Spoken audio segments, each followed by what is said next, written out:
All right, welcome back to another Shop Class podcast. Tonight we got special guests. Our very own Matt Bloomquist is in the house. What up? And we got Connor Malloy. Hey, how you doing, Matt? Good. Yep. And we got Connor Malloy. How you doing, Connor? Doing well. Okay. And we got Tim Zavacki. How you doing? We're all right. We're hanging in there. Nice. Basically, we want to recap the International Builders Show, and on screen right now is a teacher appreciation dinner at the show, which was incredible. So we also have Noah on the line here. He was there in person, and New Jersey's own Frank Cacaval was there as well. Such a cool thing. So. Matt, you want to start out with this teacher appreciation, and then what is IBS? Yeah. So the teacher appreciation thing is hosted by Sashco, which is a caulking and sealant company out in Denver, Colorado, who are huge supporters of my program and really all trades education stuff. So anybody they get connected with in trades education, they're willing to help support. It's kind of a passion project for their marketing director, Charlotte Mustard. She grew up with a father who was in the trades, blue collar, and she didn't like how blue collar people were kind of portrayed, in our society. And kind of wanted to do more about that and kind of celebrate what we do as trades teachers and what, the blue collar community does for our society. And also, there's also, don't get me wrong, there's some return on investment for them as well, too. So reaching out, and getting their product and stuff in front of our young trades people. But anyways, so 2 years ago in Orlando, IBS, Charlotte reached out and said, "Hey, I got this idea. Let's put you in front of some trade professionals, especially in influencers, people like from the Build Show, Matt Reisinger and company, the Perkin brothers. I can't remember if Kyle from R&R was there or not on that one. A handful of others, editors from JLC, the magazine, Fine Home Building may have been there. And the only teachers that were there was me, Mike DeGuidis out of Colorado, Frank, and his teaching partner, John. And it was one of those things that we just happened to all be going. It wasn't even like a planned thing. And where was then, this? It was in Orlando? Yeah, the first one was in Orlando 2 years ago. And so we did this presentation in a section of a bar down in Orlando, and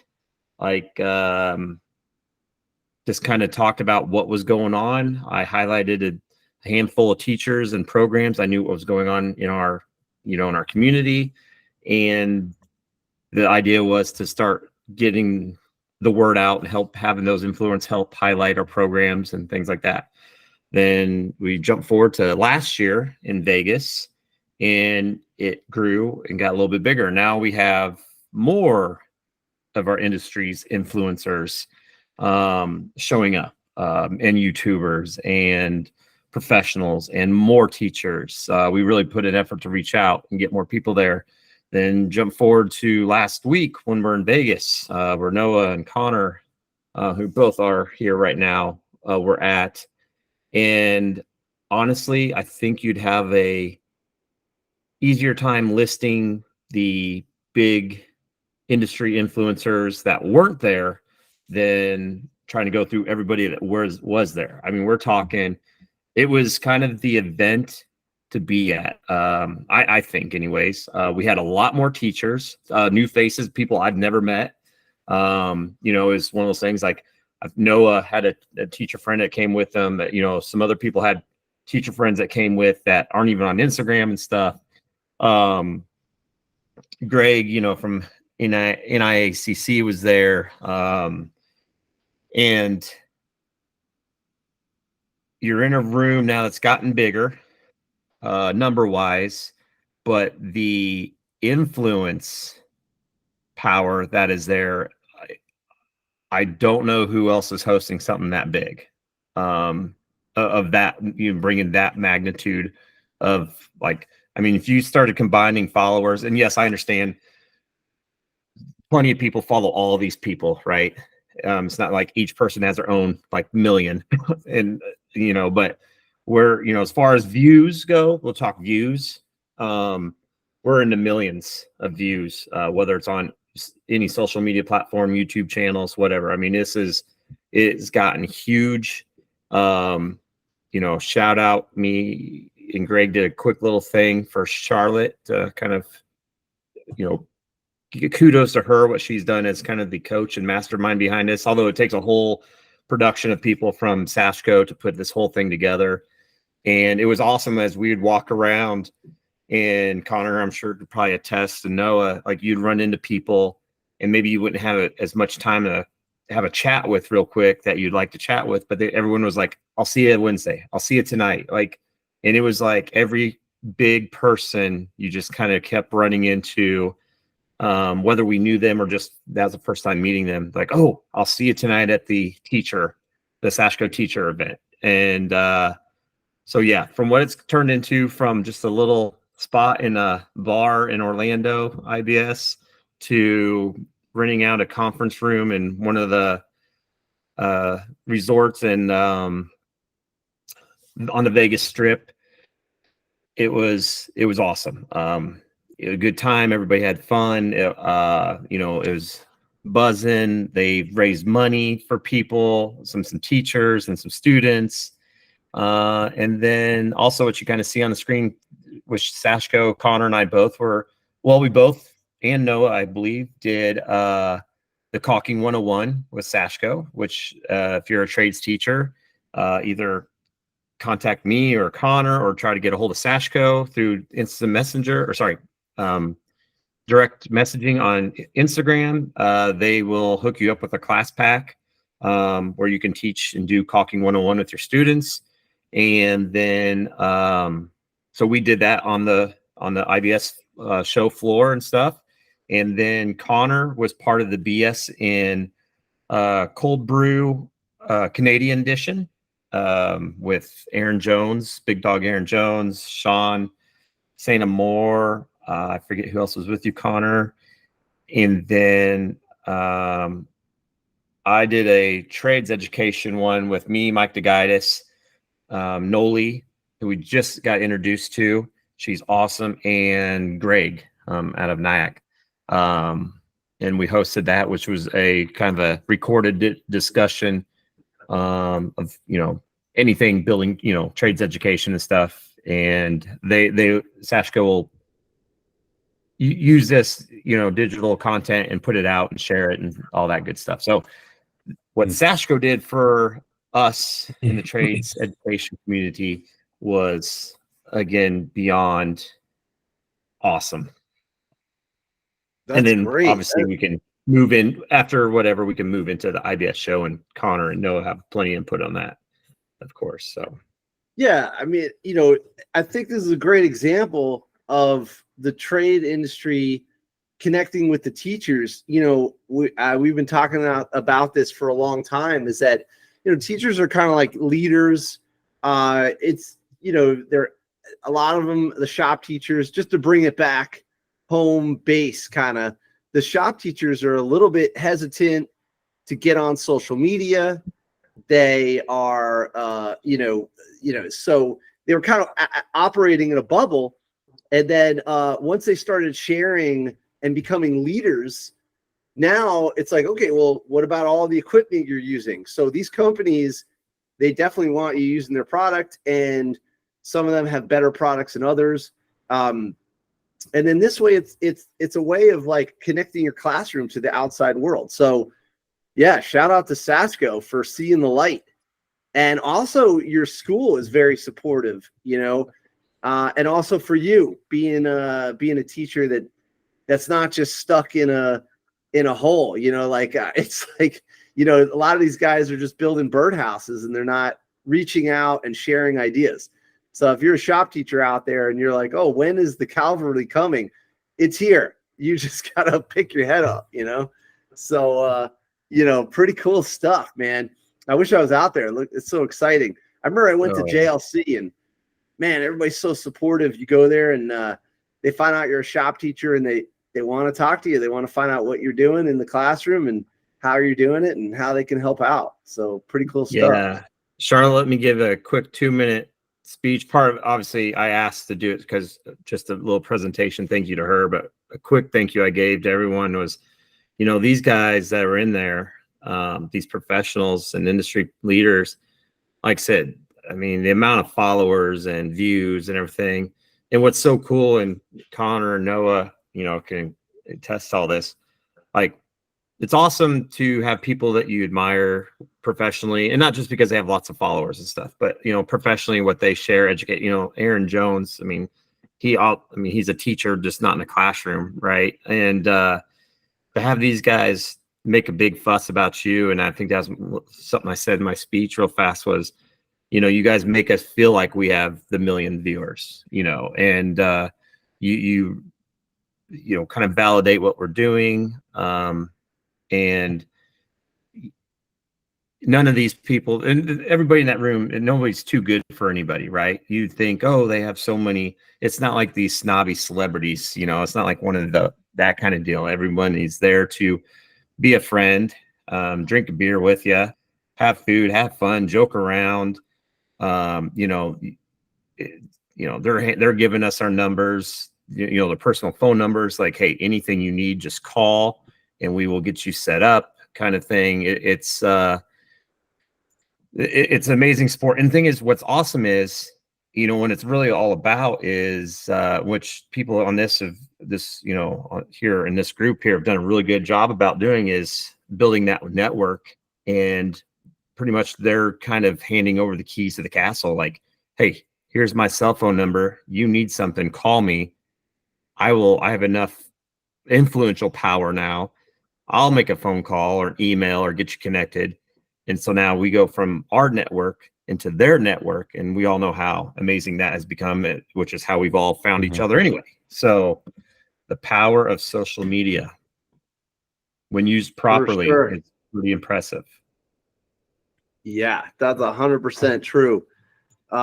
Pretty amazing. Yeah, we've been reaching across state lines and different districts for a couple of years now, and it's been a wild ride. I'm going across the border, man. We got and borders. Oh yeah, international, right. And we're in Australia. That's right. We got Australia. I think there was a guy in Europe that used to join for a little bit. We haven't. Yeah. We got the wrong time zone. We got to reach out to the people in Europe. They're kind of 5 hours, 6 hours in the opposite direction. Yeah, he was like Finland or something. Yeah, that's right. Yeah, that's right. And yeah. I just want to jump into offer perspective. I mean, I agree with everything Matt said. I think we are we're deeply appreciative of support as both professional and manufacturers who support skilled trades education. We all know as advocates who do this every day how important this is. We see the need. We see it every day in the students, in the learning. You see them great moments and bright spots. You're like, we made that happen, and this is such critical learning. But I think we need to step back and say, we need to be very appreciative for ourselves doing this. Being in that room, you realize the importance of skilled trades is paramount. And the rare factor in the States and Canada is that skilled trades teacher. For every 10 companies who want to support a dinner and an event, there's one person who said, you know what, I'm going to step back from my career. I'm going to go into teaching because I think it's important and I want to do it. And we all, we don't talk about it. We all admit that if we actually just dropped teaching and went back to building, we'd all make more money or shops or something. So I think we need to actually give ourselves a lot of appreciation ourselves for what we're doing, because that is the only way this happens. And I think acknowledging that we ourselves are quite powerful in our position, and we've almost made this sacrifice to teach because of our passion and our desire should give you enough, confidence to ask for help, because we've made this great sacrifice to then teach full time. And that in itself, we do require people to help us, you know? And I think if I was still building professionally, and I'd want to help other people too. And I think it's on us to go and be that advocate for your program and for your students. And I have a colleague here in Toronto who says, if you never ask a question, the answer is always no. Most people, as Matt said, are very willing to help. But it is on the teacher to go and make that connection and say, listen, we want to teach this workshop or this class, or we'd love to go to this event and we just don't have the funds. Can you help us get there? And if you don't, do you know someone who could help us get there? You know, so I just want to just reiterate, like, the fact that you are all teaching full time is a huge thing. It really is, and you all deserve a lot of credit. I appreciate that. I mean, there is sometimes you're like, oh, well, what if I did this and I didn't have to go somewhere at 7 a.m., but it's the funny thing about it is, it's just so great, working with the kids. We do such cool projects, like the flexibility. So I think that, if there's any school administrators ever listening to this, giving the flexibility is the attraction for me. So if they're ever like, how do I hang on to talent? Well, just let your teachers grow, and they'll bring all your students up with them. Amen. The issue becomes, I think, when you can't do cool stuff and you can't invite in companies to support your program, and if there's too much red tape, you're probably not going to be inspired to be like a great teacher. So I would say, so thanks for the shout out to the teachers, but shout out to the districts that allow the cool projects to happen, because keep in mind, in the 90s, they got rid of most of the shops, and we're on the fight to bring it back, Yeah. So, 100%. Yeah. Good point on all that, Connor. And like Connor was saying, him and I literally on, I think it was Wednesday after they did their, BS and cold brew at Cisco booth, him and I just walked the Central Hall, primarily Central Hall, and went and talked, and I think a little bit at the West Hall too. Anyways, we went around and literally talked to companies we wanted to talk, what software management companies or product companies, and visited with and said, hey, this is what we do. This is kind of what we're looking for. Do you guys have programs set up to work with schools? And all the people, like, no, I shouldn't say all of them, but a handful of them, you always kind of get the same answers. Like those people that we're talking to are like, oh my God, this is so great. This has been brought up. We've talked about it. Mm-hmm. Then it kind of gets pushed off to the side and never comes back full circle. And so it's also one of those things too, as the teachers, you may have to, if it's a company you really would like to work with product wise or whatever whatever they're providing services, you may have to push on them a little bit. Be like, hey, we talked to you guys, I know you're interested in this idea. What do you guys think? Is there any follow-up? Is there anyone else I can talk to? Because like, they're like, okay, well, you should talk to this person in the company, because, on the floor, sometimes all they are is salespeople, right? They're just there to work the floor, and they really don't have that power. But there was a lot of companies we talked to that were like, oh, we would love to see this happen. It's been discussed, and that's kind of where it stopped. Yeah, I find often that the leg in is knowing how to get to the either chief marketer or the director of marketing, because they understand the value in, like we're saying, we have a captive audience. We love your support. We also need your support. But we have 50 students who are passionate, would love to get experience with your product, or allow them to have use a software that aligns with what local builders are using. And we're saying you get to be that one person, that one software that 50 or 100 students use. And for them, it's a long sales cycle. You're saying way down the road, in 9 years from now, when they're 25, they might buy your thing. So the salesperson maybe isn't the best person to sell to. It is the marketing department, or someone higher up that can see that long cycle of, okay, this is worth investing in. We know this is a gamble, the way that Matt's talked about Sashko, making investments, and clearly it has return. But you need someone who wants to really take a gamble on you and the program and say, okay, yeah, maybe I give you free access to the software for 5 years and I get 2 accounts. Maybe I get 0. Maybe I get 200. But talking to the marketing uh, representative is usually how we get the best result Yep. versus talking to like a salesperson.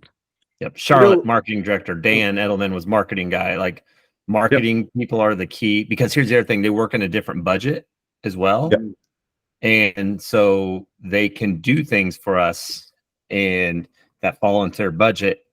Well, I mean, you know, at JLC, we, you know, at the time when Dan was with Rockwell, you know, we got to go and have dinner with Dan. And, you know, that was, you know, the marketing stuff. So yeah, Connor's got it. You got to get to the marketing. Salespeople, they're there to make sales.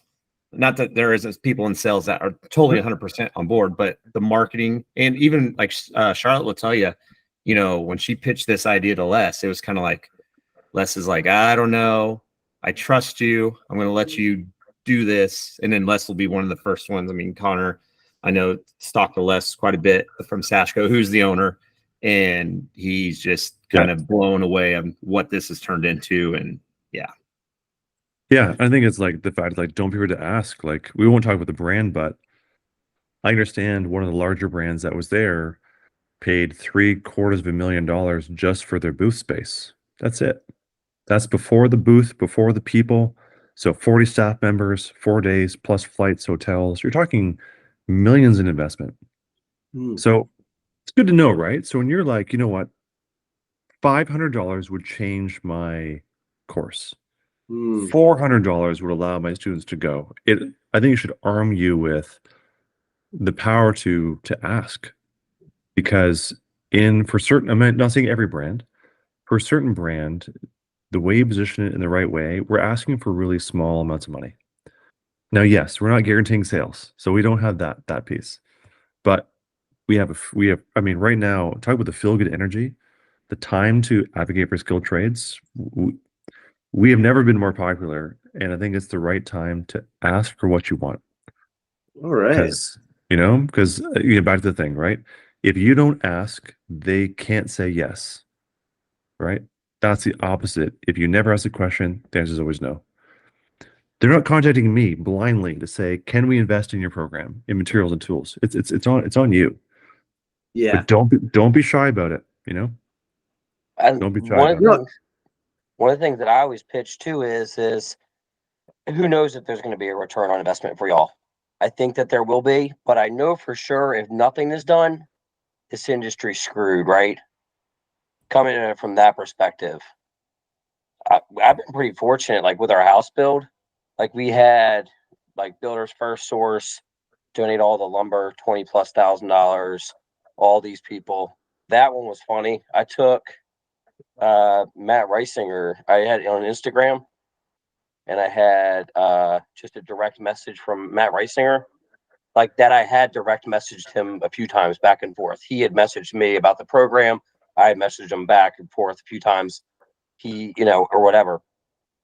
I just pulled up that there was just a direct message back and forth, like 2-3 messages. Nothing major. Obviously, he doesn't really know who I am. Super great and everything like that, what he wants to do. But I just showed that to the guy at Builders First Source, and he was like, "Huh, that's interesting." And I'm like, "Yeah, take that back to you." I didn't say it, take it back to your marketing department, but it was like, "Yeah, take that back to the marketing department," and then just pretend like I'm somebody that I'm not. And then next thing you know, all of a sudden they're like, "Hey, yeah, I was just trying to get some percentage of it off," and they were like, "We'll donate you the whole thing." Oh wow. Dude, That's It's crazy, the impact. That's a power move. That's like saying, "I have lunch with Beyonce." Just so Yeah. you know. Right. Yeah. You know, Even she may know your name. But yeah, it's great. But I think Matt brought that up in that discussion, right? It's like let like he positioned it as, we feel at the show that we've helped kind of prime the pumps for you to go and have conversations with vendors and suppliers. Go have those conversations. And I think it kind of infers that if you need help, reach out to someone with maybe more influence to help you get there. Yeah. Because It's great for him. That's his end goal, right? Is to promote these kinds of things and all that. So, yeah, it's a win-win for everybody. You And know, I think And Bill Joel, come across every business wants to help. Every business you walk to, I think genuinely does want to help. But yeah, Connor's right. Just talking to the right person. Because I feel like that's the nice thing about going to the builder show. You have more of a chance of just actually getting the name of the right person. Because we're like, we try to get windows donated and stuff, and sometimes teachers just don't have enough time to contact all these companies endlessly, right? You feel like, man, like this is just nonstop. This is like a business. You're just constantly trying to reach out. I know everybody here deals with that, right? Every trades teacher doesn't have enough funding. We all deal with it. 100%. This is, and I can at least have a name, so I know I'm just at least contacting the right person. It was interesting. I sat down. We were sent by the International Builders Show. That's the national level of like the builders associations, technically, right? So Virginia's Builders Association, and then we have Fredericksburg, which is my area Builders Association, is the one that sent me. And then I had to sit down with them afterwards just to talk about it. And it was like, it was an interesting thing. And I was like, I don't think that y'all realize that, like, if only y'all did one thing for me, sending me here would be the biggest impact. Y'all can get more money for my program by spending the $1,500 or however much it costs to get a flight and a hotel out there. That's going to have a much bigger impact than y'all dropping $1,500 into my building trades fund or whatever it is. And so I think for them, they were kind of surprised. They were like, we didn't even realize all this stuff that's going on. Yeah. With this. And I'm like, it's a game changer for my program. Yeah. Go ahead, Matt. I'm just in total agreement. I think me, Connor, Noah, all three of us on here can appreciate what's happening. And really, I think all of us, I know we're talking about the building side of things, but I mean, look what, Nick in the makerspace and Tim, what he's gotten to do. And I mean, it's all of us on this panel right here, right now have benefited from this in our own avenue, whatever it may be and stuff. So it's not just to the building community or building teacher. I mean, this could go in, welding, ag, any of it. Yeah. We'll get to Peter in a sec. I just wanted to add something that the work is still not done. And I'm not sure that even though, you guys have been helping me do the Shop Class podcast for 5 years now, I still don't think I'm communicating enough. And I'll give an example. So imagine that IBS happens over last week, but the local districts, they don't even know this happened. So, there's still an issue. So like for instance, they're kind of like half in, there's some districts that are all in and they trust the teacher 100%. And there's some districts that are half in, and then there's districts that are putting the brakes on everything, And so I think that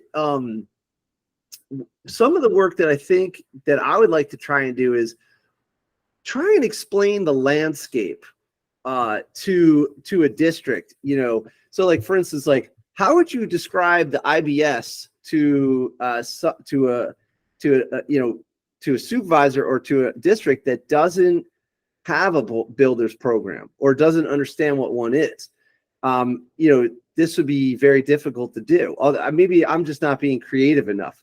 So and then we'll get to the two other questions there. What do you guys think about, because it's like exactly what Noah said. They're like, okay, well, here's a little tiny carrot. And you're like, no, dude, all the carrots are at this show. So and that's going to help. Have Connor answer this one. All right, Connor, what do we do? How do we sell this? I'll jump in quickly, and it's going to be opposite, I think, to what you might expect. I think this goes to what your motivation is and what you think the outcome is for the student. I would love all my students to go into Vegas. For us, it's cost prohibitive would be an understatement, but I'm sure I could make it happen. I could, but it might zap all my funding for like 9 years. So when I go down to like, what does it do for them? Right? Put my hat on and say, I'm an 18-year-old in Toronto. Going to Vegas would be maybe overwhelming. They'd be completely like zonked by how much stuff there is to go. And what would they get out of it? So what we're doing instead that's in our budget and works for us is next week Toronto has the national home building show. It's for Toronto. We call it the national show, and it's a big event. It's actually it's homeowner focused. It's not a professional show, and it means the students can go and actually meet builders in the area, meet renovators, also meet product suppliers. And for us, our outcome is to help build a sense of community for them, pass the class, pass the teachers, and help connect them with people. And for us, that actually gives us more value is connecting with local folks. IBS for us would be wonderful, but because we're so far away, spending time to connect them with local contractors, companies, suppliers, is actually having a deeper resonance with them than maybe Okay. flying down there. So for us, I'd say maybe it's this idea of prototyping what you're trying to do. If your goal is to get to a big show like IBS with sponsorship and funding and hotels, start really small. Can we start going to the local county show? Can we then go to the statewide show and rent a bus and go for the day and do something? Then can we like leg up to it if you get results? You might get the results you want just with the local show. And I don't think you're missing a whole lot to not beat IBS if your goal is to connect them with local professionals. That's all I'm gonna say. Okay, that makes sense.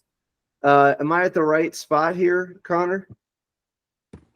Yeah, so we're lucky, being in Canada's largest city to have two things. We have something called Construct Canada, which is this is what the building show is. It's a uh, sort of a prosumer show. It's all suppliers. You've got like in the weeds flashing companies and products and fasteners. And then we have this other show, which is next week called the National Home Show. And that's designed for homeowners. So we have both shows available to us, luckily. And for that, it allows us to, this is Construct Canada, to connect them with things. So Construct Canada alternates between Vancouver and Toronto. Gotcha. Okay, cool. Yeah, I agree. Yeah, Matt, go ahead.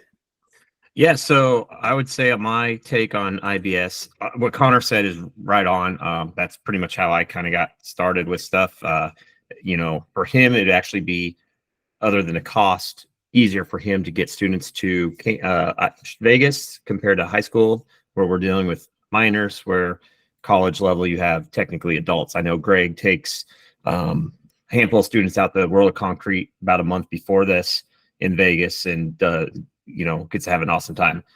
As far as like getting yourself out to Vegas as a teacher and what you can do,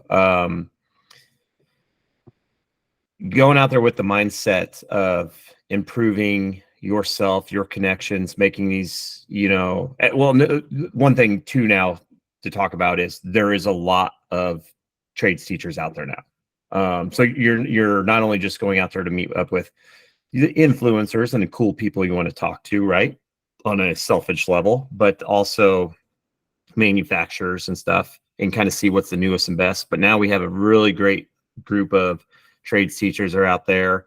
Connor and I spent an afternoon walking the floor talking about, whether it was school stuff, life stuff, whatever stuff, product stuff. You get to have those more intimate conversations. I had dinner with Greg and a couple other teachers from Iowa the last night there. We had a quick bite to eat. We sat there, we swapped war stories, we swapped ideas. You have all those conversations that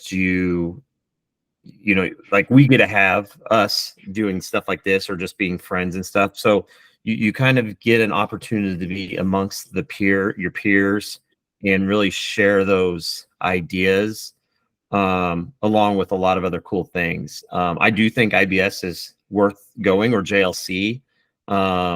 even though they're more of they're an international thing, or it may not be local for us, at least sitting here. GLC a little bit more local for you guys, but it's one of those things where you're now with the trades education group that's showing up, you're starting to get into that kind of upper level professional development, because you can have those conversations with those people. Our network is, I'm saying, as trade educators, is growing, and our presence is growing out there. So not only are you trying to go out there and meet up with professionals to learn from, but now you're going out there to meet up with your professional teachers. And that can be almost any show. That's where people are starting to gather. IBS just happens to be, starting to grow in that fashion. So, it's a big trip, undoubtedly. But that's where I would put a little bit of if you're trying to push the idea to your people, that there's the argument. And we said it a few times already, like, the industry thinks we are rock stars. Ron, you called it 5 years ago. It's happening. It's a thing. And they tell you right now, they want to meet us just about as bad as we want to meet them, because obviously they either went through, trade school, maybe they had shop class, maybe it was just maybe learning on the job site with a family. They understand the importance, and most of them now are business owners trying to find talent. Yep. And we are the key to the talent. Now it's just a matter of, granted, not everyone, we're talking to is local, but, maybe we have students that want to move. Maybe, Connor has a very good connection. The Canadian group is a lot of fun and very well connected, very supportive of Connor. And there's been some very big people show up and work with them. And I'm sure they would take any one of our students that would be willing to make the journey if it wasn't, for Connor in the Toronto area and stuff. So there's my IBS pitch to any school. Noah may have a different one. Mm-hmm. Awesome. This is amazing. And just even like going back to the products being free for a program, when I was in college, they saturated us with free software, specifically, just as an example, SolidWorks. SolidWorks is like solid modeling. It's like Fusion 360, but before that was a company. And what do you think we bought when I became a teacher? I worked at companies and they had SolidWorks. And when I got to be a teacher, they're like, "Oh, what software should we get?" I'm like, "SolidWorks." So I did maybe up until maybe 2 years ago. So like, I don't know, this is year 19. So I bought 18 years or 17 years worth of SolidWorks seats. We had to pay for it. So like almost 2 decades of sales just because they gave it to me free in college. So like planting the seed is kind of a big deal. Just think Hot Wheels is still around and we used to play with those. It's like pretty incredible. So, these companies that why would they want to give us, support? And it's because you're basically, it's a garden. You're growing a garden, the tree's going to grow, pretty amazing. I got 2 quick things for you on that. Go for it. Yeah. One is something that Mark really talks about a lot. And he reminded me, he's like, what I really push people on is companies who say we're all about skill trades education. And then they'll go and have a giant booth at a show, take people for dinners. But then how much are they really doing to sponsor really directly to skill trade schools? And he's supported me to help me to go to shows by calling on vendors and say, will you support this person? There's no direct link to sales. It really is putting it out there into the universe with like really good vibes, right? And I think it's people like Mark that really make this possible. The second thing is, I do think maybe this is something our group works on, is it shows us the importance as teachers to be really aware of how to write to a marketing professional in a company and share in a concise fashion what your program does, who your student is, you don't need to point out the value to them as a business, but just more about the feeling of you as a business. It's like how you write a press release. Mm. And I feel like we're all saying that we need to be advocates for ourselves, and we need to go out and reach out to people, and they'll ask you, tell me about your program, tell me about your student. Does this align with our company values? And I feel like that kind of PR training is something that we all really need as individuals, and maybe something we can do to help each other, right? That little 100%. one pager, couple feel good photos, right? Could be really powerful. Yeah. I just want to riff on that for a sec. You know, it sounds funny, but planning ahead, like I think we've laughed about this before, but planning out your project and then sharing the plan with potential supporters really goes a long way, because one, you can get critical feedback. You plan your lessons. You plan your lessons the day before you teach. Yeah, pretty much. No way. No way. No, not anymore. Not anymore. Now I have a plan. but the same, right? Like 100%. Like the better you plan. This is too funny. I do wing it a lot, but what is the planning word you talk about? I can't take it. It's too funny. But it's true. Like if you plan out, like, all right, we're going to do this in a certain amount of time. What do we need? And you work backwards.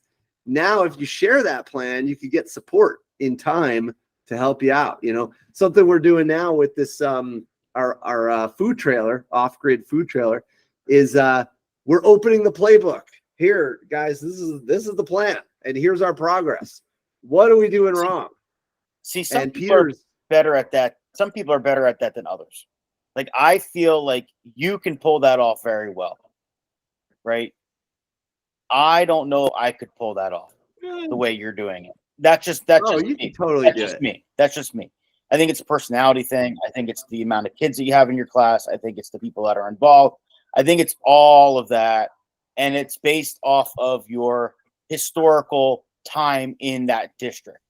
Now, the time I've had in my district has been good, but there are some lower points. And I don't know if I want to put myself out for that type of scenario. And No, if I do, I don't need to be called on that because I overstep my bounds, if you know what I mean. Understandable. Let's go to Matt, but I think I have, just real quick, a reasonable solution to that. If you have a tight district that allows you to play in your little, in your own little arena, but doesn't like too much outside of that, out of the box. I understand from their point of view, they don't really know what's happening, but what you can do is support other teachers, which is exactly what you do. You're active in the New Jersey Tech Ed Association. You're an active person in antiques, craftsmanship. You're sharing. You go to events. So I mean, there it is. Like, you could still do that. Not every district is a place where you get to do like a big budget and a big project. So that doesn't always happen. And I hope I'm not making it look easy when I do projects in my district. Oh my God, the hoops I have to jump through. If I told you, you'd be like, why are you even doing this? But they do work, but I do have to jump a lot. You're exactly right. And I'm doing what I know I am comfortable with doing. And I'm doing what I know supports other people. Okay. Like, prime example, when I never ever post pictures of my assignment sheets. I never do that. Okay. But a couple weeks ago, when I posted a picture of my one assignment sheet, I got a bunch of people emailing me and saying, hey, can I have that? Oh, and it was like, it was refreshing, so it's that whole collaborating, it's that whole idea, and, trying to support each other. So I know exactly what you're saying. Yeah, you're at the point where you could teach teachers. I mean, you're a great shop teacher. You definitely have all the skills and know-how, and you could be teaching other teachers for sure. I mean, just imagine I don't know what you were like, but when my first year was insane. So like, you know, like if I had a guiding light teacher, I did have Mr. Canito, and he was great, but he was, I mean, this was all tough love. Like I borrowed a tool and I didn't put it back right. He like threw the tool at me, you know, like, I mean, that was how I learned where to put the tools back, you know, like, what's wrong with you, kid? You know, I remember it was raining. I asked for an umbrella. He called me a candy ass, you know, like, I mean, it's just like, I couldn't get away with anything, you know, so just, there's ways, you know, I think you'd probably be you know, somewhere in between nice and tough love. You're still from Jersey, so you know. But anyway, all right, let's go to Matt. What do you got, man? Hopefully I can remember everything I said. That was all really sorry. good. Well, first of all, what your praise to Tim. Yeah, Tim, like, and I totally get the whole comfort level thing. I know, honestly, if it wasn't for like Steve Basic and Jake Bruton be like, hey, post everything. We're going to make sure, not that you look good, to make sure you don't say or put anything stupid out there. It was like, okay, so you had that little safe. Well, actually, that's a big safety net for me. And then you just, you know, your new comfort levels just start coming. And then obviously, Ron, you be a teacher of teachers. When we had Thomas on here, my former student now teaches. You use one that you were one that he picked out right away. He's like, oh my gosh, he goes, if I ever have thing, I'm connecting with Tim, because obviously you've taught everything under the CTE world umbrella and some. And now, of course, I think you've had taken more bruises with school districts and schools and rules and regulations than the rest of us. Maybe, for sure. You have more, I think you have more stories than all of us combined. But yeah, Tim, I mean, in the posting the assignment things, keep doing that, because I know Mike the Guide has posted a measuring thing that we did, and we were all talking about at Vegas, like all of us sitting there literally stole that and is using it. Like, and that was kind of like one of my last posts I did was I shared, I don't know what, 4 tips that weren't my idea. They were just things that were shared to me. I was just kind of a middleman, and you know, the amount of people just was like, oh my God, that's such a good idea. And the thing is, that's what I said when I first saw it. So, you know, it's one of those things where we kind of talk about the network, right? The spider web that fingers out. The people that you're following doesn't mean the people following you are following them, you know, so it just kind of keeps going outward and stuff. But yeah, I mean, you know, for anybody that's looking to get more involved, and shop teachers, think about it like how Ron's talking about. Typically, you're a little more humbled group. You're a little bit more of a put your nose down and work, do your thing, do your job group. Not always looking. I mean, some of us are maybe a little flashier than others, but for the most part, you know, the social media recognition is fun, but it's not really kind of what our main overall goal is, right? We personally really don't make, I mean, I think us on here are at the point now where we get special perks because of what we've done personally, but most of it's all for the benefit of our program, to help improve our program and our students. And then like what Ron was saying, you know, about, or no, it was Connor was talking about how it's a good exercise in writing, marketing, you know, putting yourself out there. Harbor Freight Tools for Schools, man, that whole application is 100% a gigantic exercise in that. How well and quickly can you put yourself out there, explain yourself in the best light in 2,000 characters to potentially get 100 grand? You know, it's that's coming right around the corner. I just actually had a text message with Tay today or yesterday, kind of a quick catch up and stuff. So that's kind of fresh on my mind. It's a great thing, like, right? And the good thing is, who cares if you sound bad or don't do well? Who cares? They tell you no and you move on and do it again. Like, it's, you know, like just going to IBS to see how many companies are out there. You know, you got plenty to practice on. So, and we have a good community, bounce those ideas off of each other. When we go and start applying for the Harbor Freight Tools for School scholarship, you know, it's all about, hey, take a look at my responses. What do you think? You know, I was fortunate enough to be a winner. We got Barbara Check in the group and stuff. We got a whole handful of people. Ron's been a finalist. You know, it's the same exercise. You know, run it by. Heck, go run it by your English teacher. I don't at school. Hey, I'm writing the marketing department here at Huber Wood. Here's my pitch. What do you think? We can all do Yeah. it. It just takes but you know, and Tammy, right? Some of us are better at others. Obviously, Ron has that you know, personality kind of draw. We're all drawn to.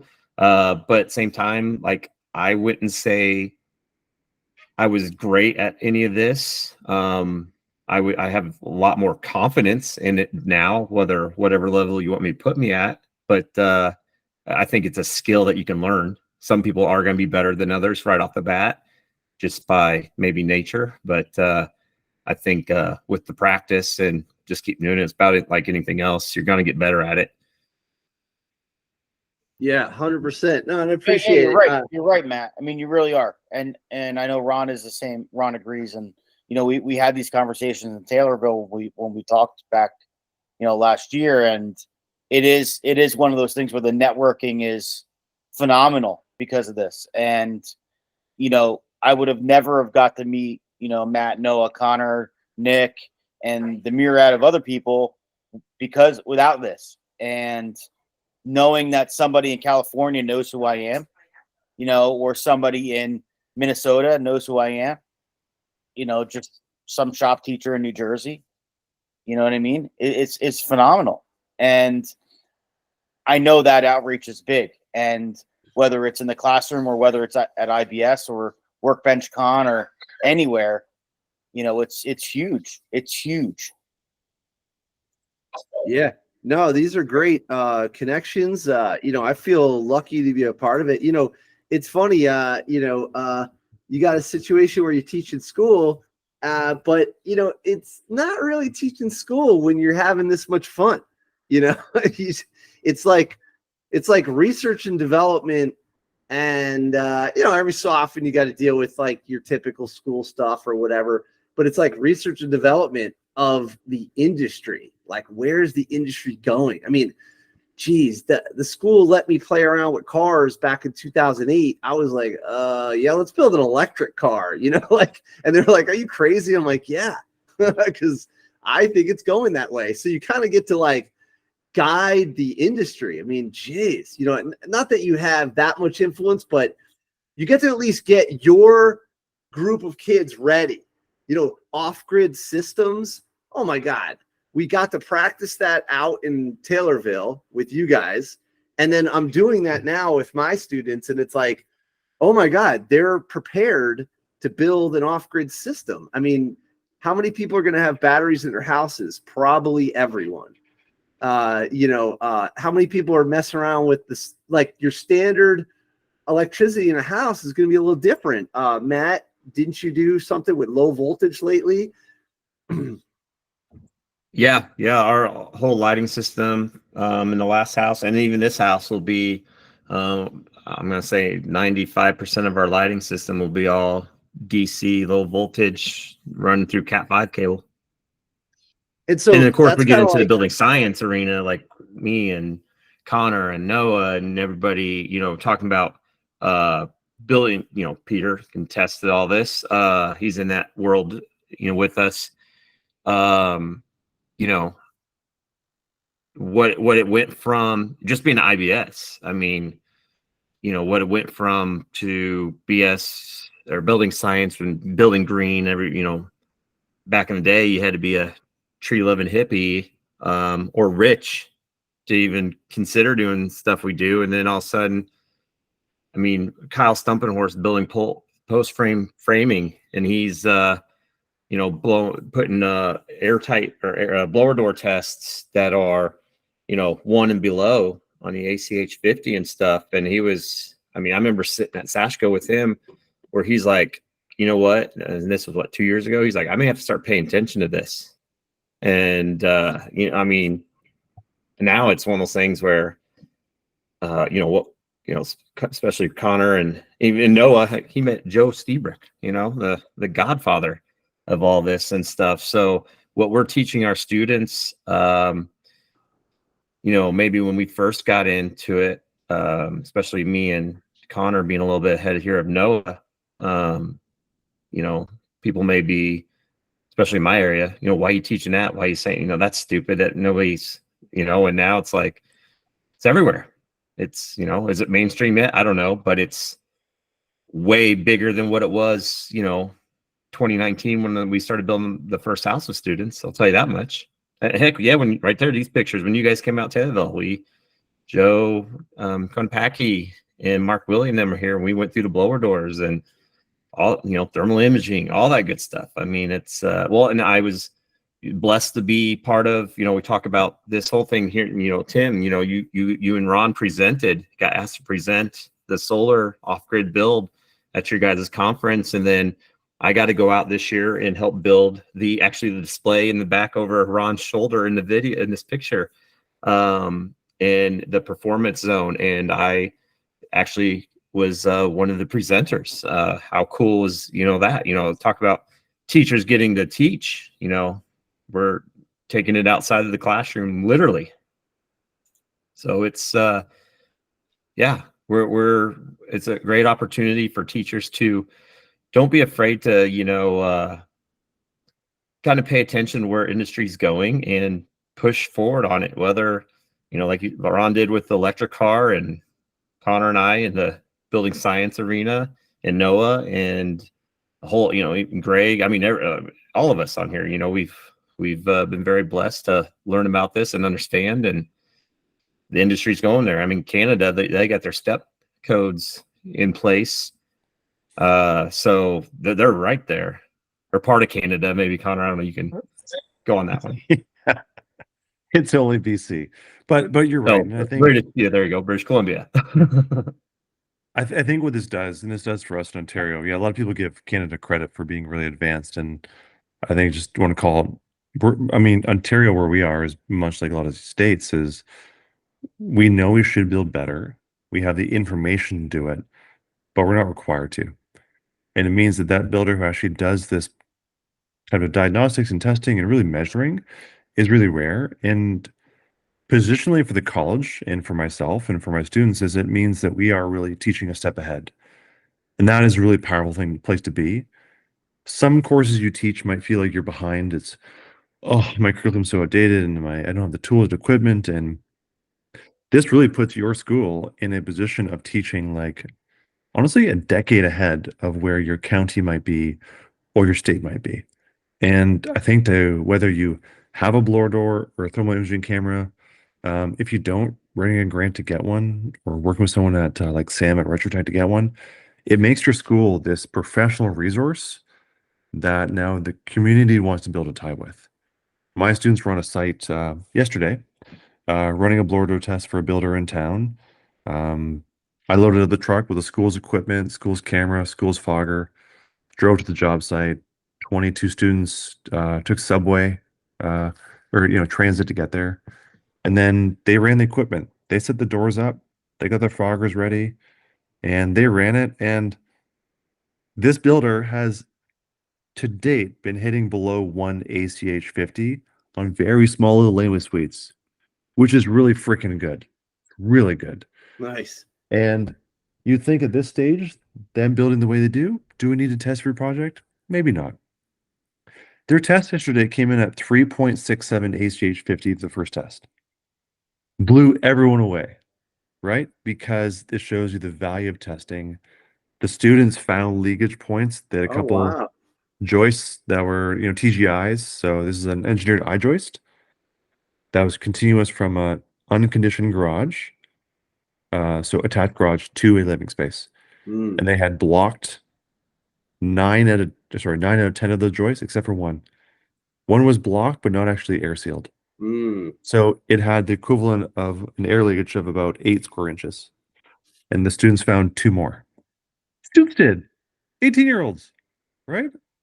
Wicked. So that builder now looks at the school being this resource of not just the people, but like this place with like, oh, it's got lasers and foggers and like cool shit, school stuff, right? And that's such a fun place for a school to be.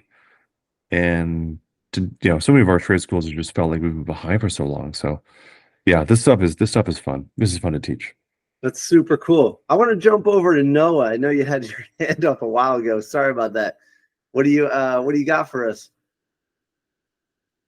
My scatterbrain self, I don't remember. That's I think okay. it was something to the effect of, yeah, like, the nice thing is especially with like what they're talking about, because I'm not on like, like Connor and Matt's level.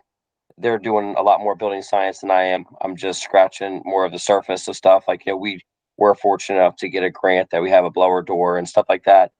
And our focus is the affordable house still, but trying to build the best affordable house that we can possibly build.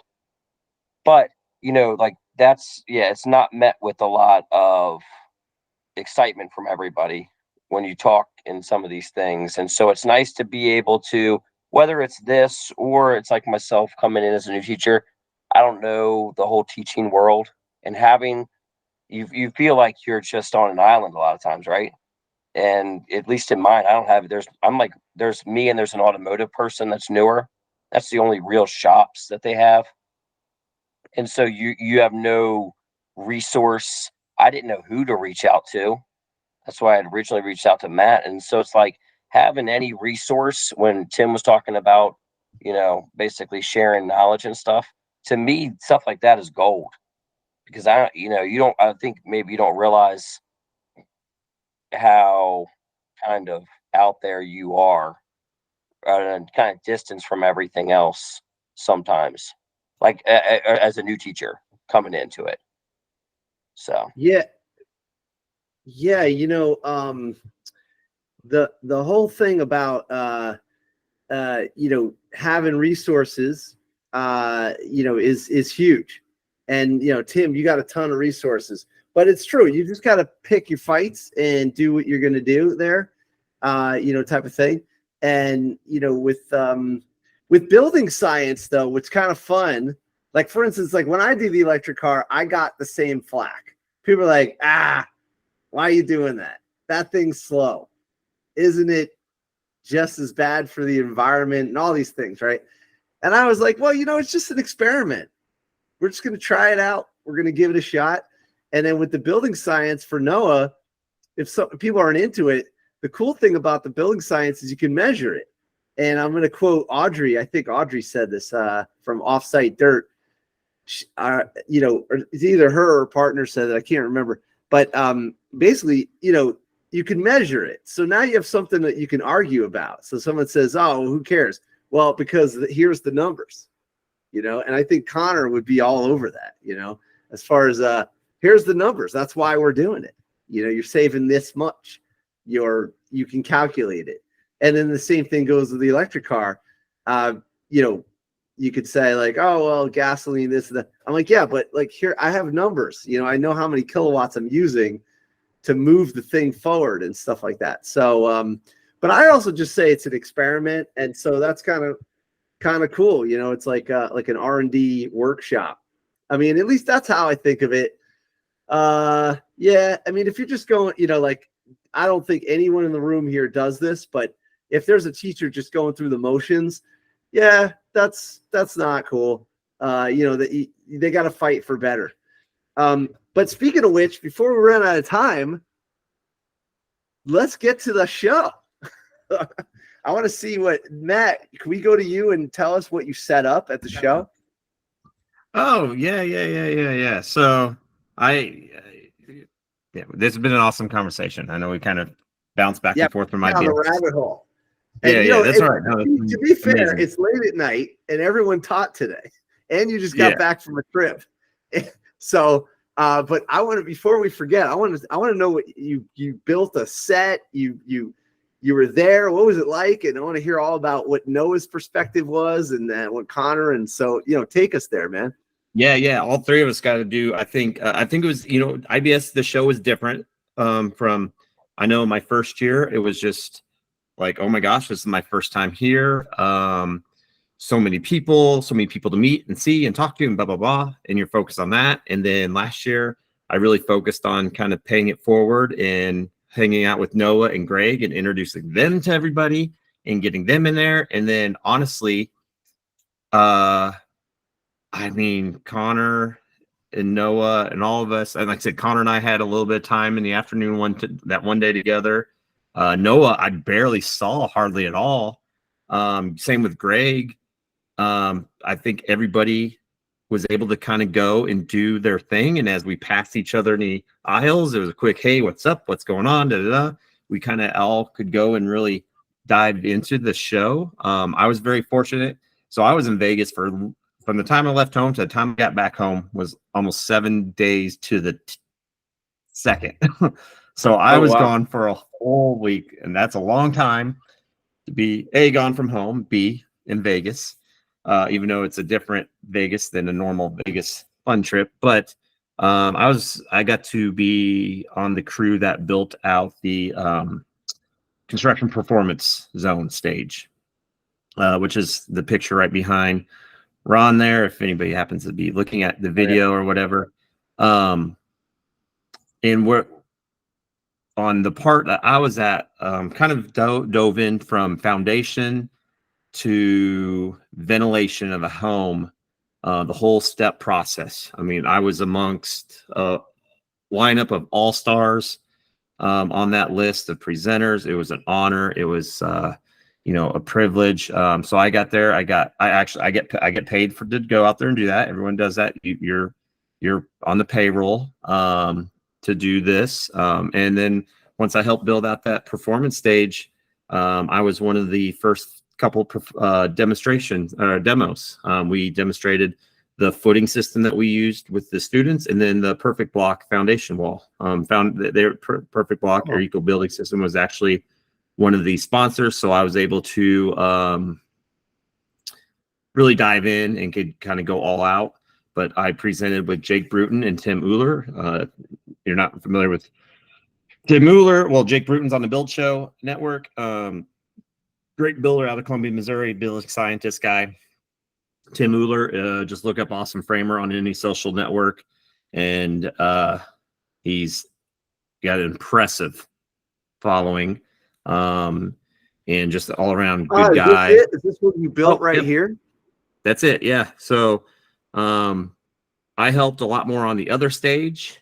And the other part of the crew helped more on that stage that you're just showing. That video or that part that you just showed though at the beginning. Oh yeah, there's the Perfect Block. That's what I demoed.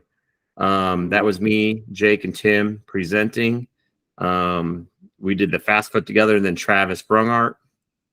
So that's me on stage. You on stage right there. Yep, that's me right there. Yep. Jake at the moment is talking. And me and Tim are getting ready to do the demonstration. And then Travis Brungart and I did the Perfect Block demonstration, which was awesome. He had a lot of people come up and ask questions afterwards, and that was pretty cool because, I don't consider myself a pro at it, but it felt really good to kind of feel like you did a good job and handle the questions really well. And obviously anything that was over my head, I obviously said, hey, you'd have to talk to the manufacturer and or an engineer because I'm only here to demonstrate how this all assembles together. So, but it was a topic that got a lot of attention. So I felt really good about my first time doing that. And yeah, so it was a totally different experience for me. And then of course, Connor and I both had our things to do at SASHCO. And then, let Connor give his spiel. I know he partnered up with Fine Home Building on a post I saw, and Noah went around and got free swag and rubbed elbows with some big dogs and stuff. So yeah, I want to hear their story. Mine, that's how mine went. It was busy. It was awesome. It was different. It was great.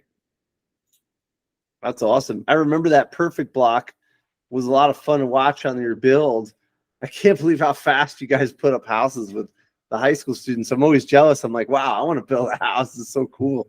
I was always into cars, but I'm like, yeah, houses are kind of cool. It's interesting, So yeah, that's pretty cool. And the Perfect Block makes it a lot easier to work with, right?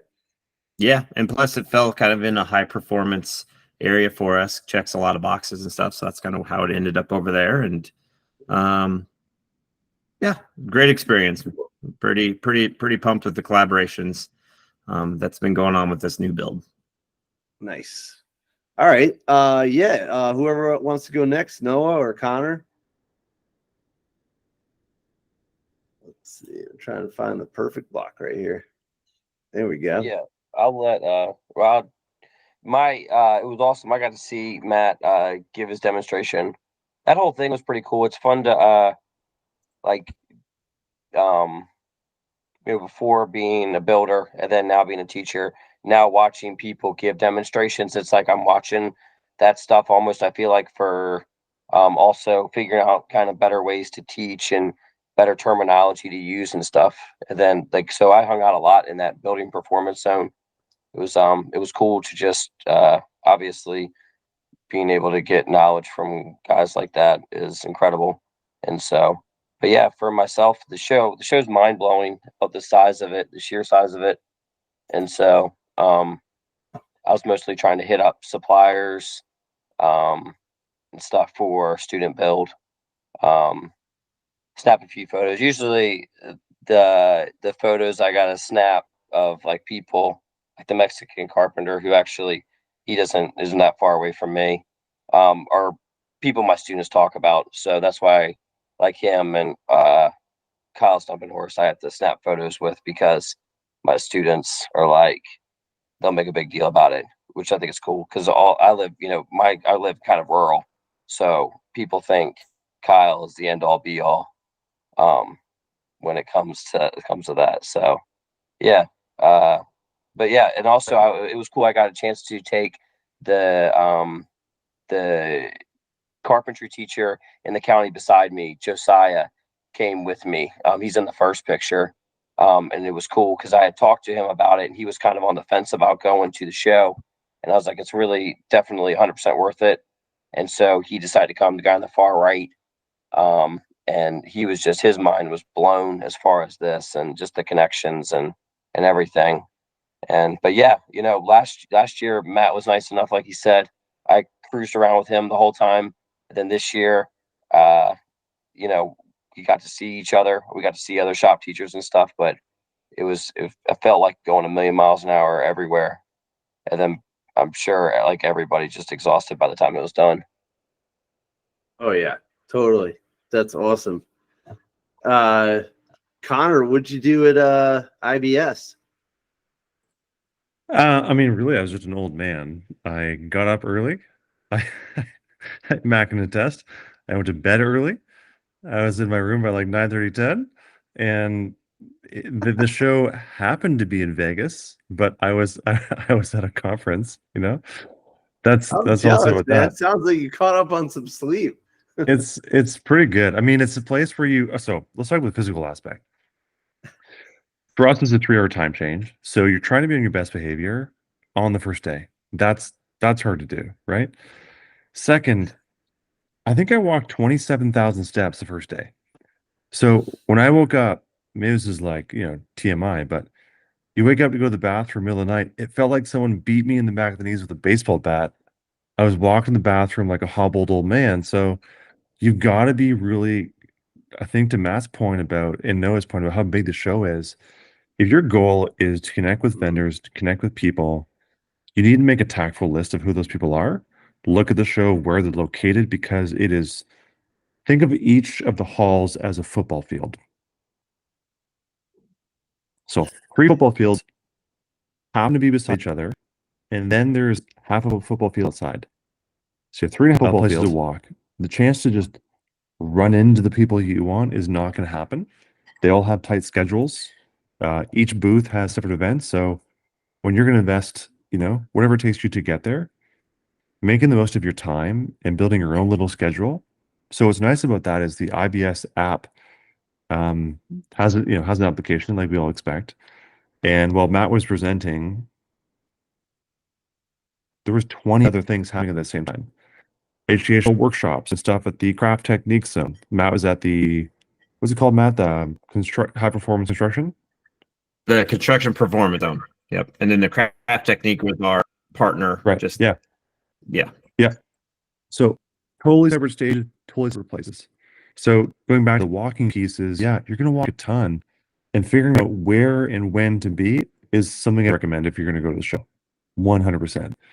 And because of that, if you're there for a purpose, absolutely have fun, but don't be afraid to disinvite yourself out for that second round of drinks or third round of drinks at night at a casino and just shut it down, because you got to get up the next day and do the thing. So aside from like mechanics, yeah, it's a wonderful place. I'm a bit conflicted because I'm in Canada. Largely, most of these companies are there with a U.S. contingent, U.S. marketers. It's like I need to talk to their foreign correspondent for like help. So I don't go at it from that perspective. Our market's really small. Like we're smaller than like one U.S. state. So it's like, it's cool what you're doing, but like you should talk to that guy I've never met. I think who lives in Ottawa. I don't know. So for me, it's really about connecting and learning, seeing how different presenters communicate the subjects that we do. So went to a building science symposium on the Monday. It's lovely. It's 8 passionate people talking about what we talk about every day, but in a different way. So it's like watching another teacher teach your subject and go, okay, that's cool. That will resonate for me with an 18-year-old. Okay, I don't use that language. That's way more accessible than the way that I've been taught how to do it. So for me, that's really helpful. Booths like Sashco, highly participatory. They're there to sell sealants and adhesives, but they're doing it in a way that's educational. It's hands-on. It's visceral, right? You're actually doing the thing, using a surfactant and laying tight beads. Like all that is really fun. So I think for a teacher, you see how even like a product company does little vignettes of teaching all over the place, which is really, really fun. And you meet people. And but yeah, it's be prepared to have a strategy, because 3 days or 4 days goes by really quick. You'll be amazed how fast it goes by. You're tired all the time, and you never feel like you meet everybody you want to. So This having that little checklist is critically important to making like the best use of your investment. Yeah. Yeah, thanks. Yeah, you just described SEMA. That's what I've experienced, which is specialty aftermarket equipment. I don't remember the acronym, but it's the cars. Yeah. It's the Yeah. car one, and it's the same spot. It's the biggest thing. Yeah. And just like a 30-second follow-up is, if depending what your goals are, depending on who you want to meet and what you want to do, smaller shows like JLC runs a show in the East, we keep talking about, in Rhode Island. Mm. They also run a show in the West in Portland. If your goal is to meet the Build Show contributors, to meet someone like Kyle Subinors, or manufacturers like Rockwell, or some of the new timber bat from Timber HP, or deck fasteners because you're in the construction phase and tooling phase, JLC I think checks all those boxes. It's all that stuff in a much smaller, accessible format. The events are smaller. You get to do more FaceTime. But if your focus is more on like the realtor scale of building and appliances and kitchens and millwork and hidden doors, you can't really beat IBS. But core construction, hands-on demos like Matt was doing, the people that you kind of want to meet, I think JLC is a great place to go. And maybe a better fit. Maybe a better fit. Matt, go ahead. What do you got? Oh, so I was just going to jump on what Connor was saying with the strategy. I was just going to give the insider pro tip, if I could be called that now. That had been a 3. If you have a way, so the nice thing about going out there early, helping build out, be involved in something like that, or hold up, you get a special tag, and so you have a red tag compared to a yellow tag. So the yellow tag is just your common everyday person coming in, getting into the show, all that. If you have the red tag, like I had, now you're a vendor or a crew or whatever. So then you can go in whenever. Like as long as the convention hall's open, you can go in. So I was able to get in before everybody else, and I could go walk around, kind of take a quick gander, look around, see what was going on, get in there before there's a crowd. And so you can get yourself in there and take a peek, and you beat the crowd, which is really, really cool. the other thing that, speaking of that, for teachers and stuff, I know talking with the Sashko crew, there was a handful of teachers that helped Sashko set up, and then also, or 3 or 4, I should say. Yeah, so a handful. Teachers that helped set up and tear down. And so they got red tags. So if you can get your hand on a red tag, or if somehow you can get a press tag, then you really have unlimited access. That they're, yeah, if you can find an angle, got a connection, take advantage of that. Yeah, that sounds about right. Participation is huge. That's what you, as an educator, you're a participant. Whether you registered or not, you're participating. So you might as well make it official, because if you're an educator, you're an insider. Pretty cool stuff. Yeah, we could probably wrap it up. Maybe we'll wrap it up early. I've been doing that lately with my other podcast because it's like so late, but we covered a lot, man. This is really good. So I dare to say it. Who's going to JLC?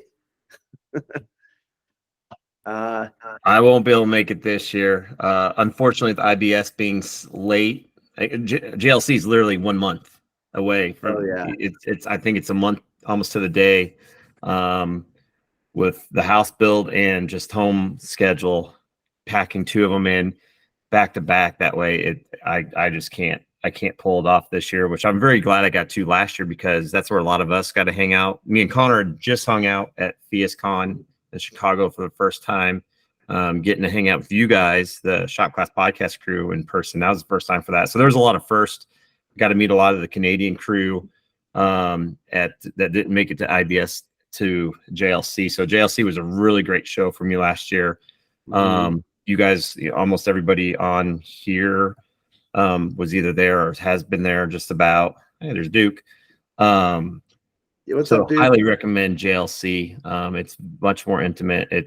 There's other people there that you get to meet that you don't get to meet at IBS, and I know that won't be my only JLC I make it to. Just this year, it was just a little too close on the scheduling on the calendar for me to make it.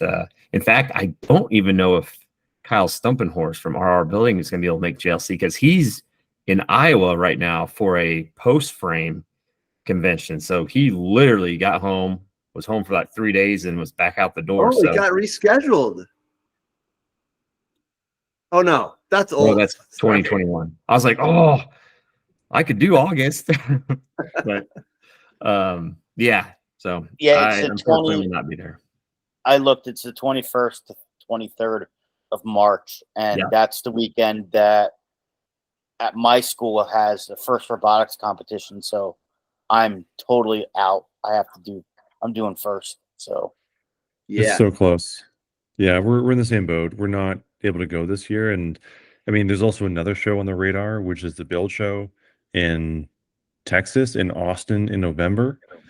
So it's another one on the calendar, and I think, family and commitments and investment, looking at a couple a year and actually putting one in the fall might be kind of nice, and trying to make that one happen. That one, Connor, and everybody on this show right here, we need to talk to Mr. Mark Willie about Shop Class podcast presence, possibly at that one. He's got insight on Bill Show. I know this thing's all planned out and stuff, but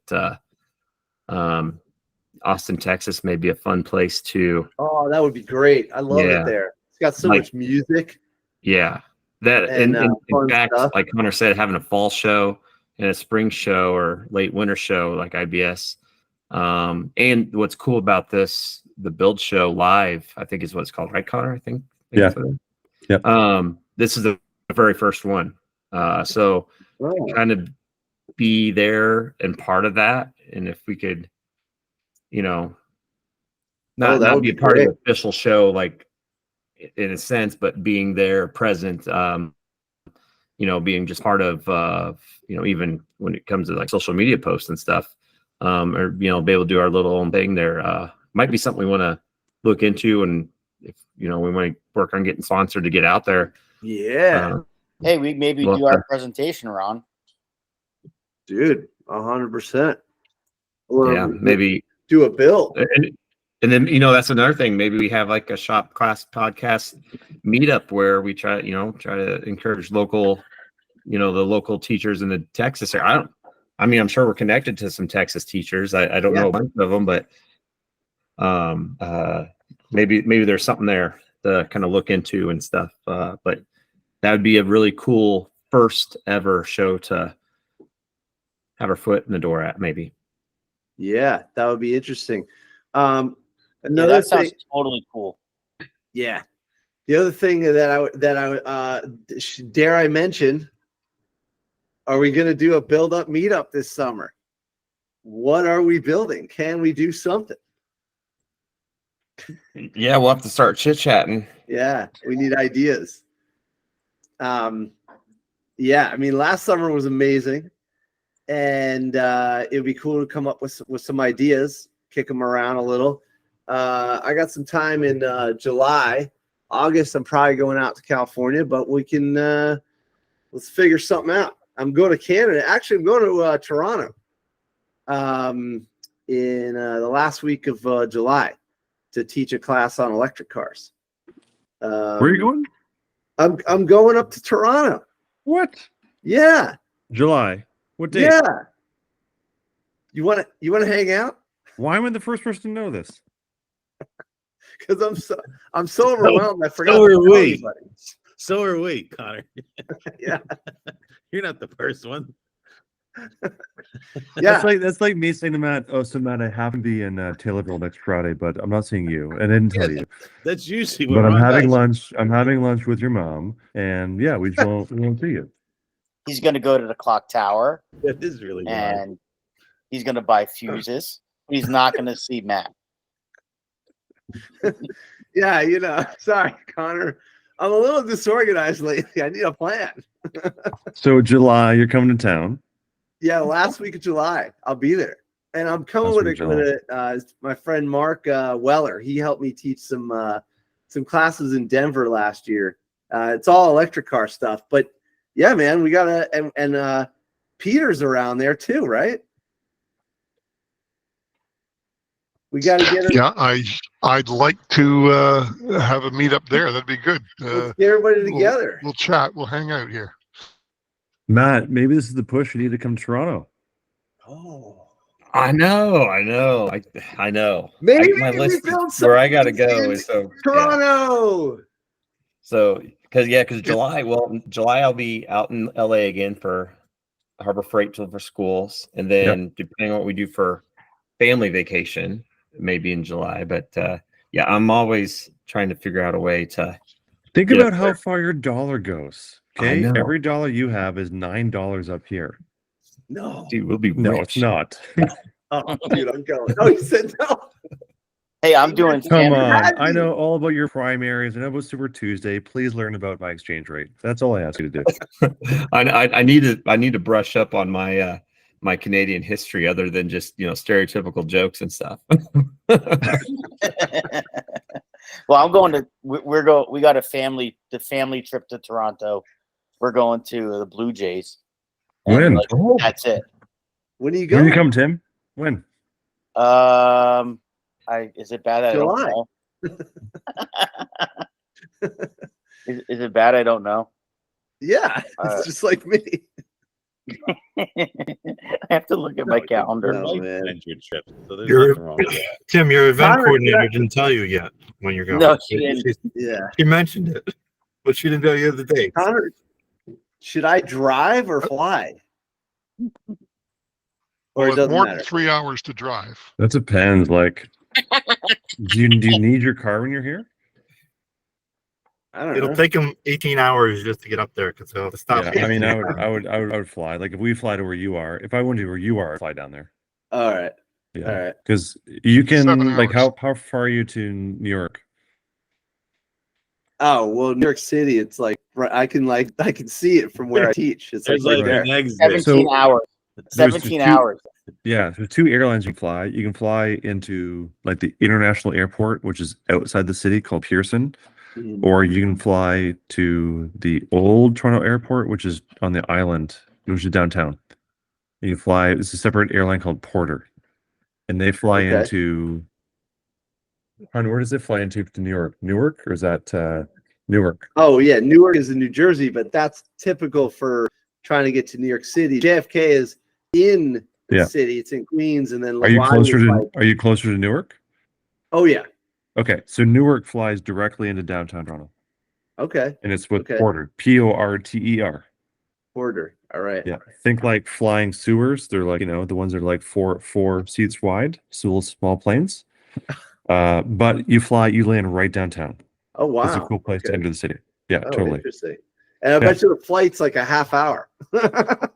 This is like It's right not there. far at all. I think to New York, it's like maybe 45 minutes to an hour. Yeah. Oh my god, that's amazing. Okay. So All right. So it's June, last weekend in June. Oh, okay. It's about a month apart. You go to see the Blue Jays play? Yeah, because I'm trying to get all the stadiums. Well, we'll get a cup of Toronto's coffee. not on my big list of stadiums to see. So Nice. not on the big list. no, Tim, do they have a new poutine dog? I'm not into that. Okay. Oh man. All right. Well, let's end the recording here. Duke, how you doing? Let's say hi first. Hi and bye. On. We did a science Olympiad today. It's like tech ed. They have different events. Oh, you were reassigned? Yeah, there's a competition for the kids. Oh, that's So cool. you got like a forensic event, forestry, a lot of testing, air trajectory, flight. They're making like planes, stuff like that. Oh, that's cool. It was just a long day. 12 hours, 6 to 6. Then I had to run the baseball practice, and then Oh my god. Yeah. That's wild. All right, well, cool, man. You're always doing something cool. Did you bring the kid with you? no. Okay. Oh, it was with your crew. Middle All school right. and high school kids. Yep. All right, we're gonna wrap it up here. Thanks a lot. Shop Class Podcast. See you next week. All right.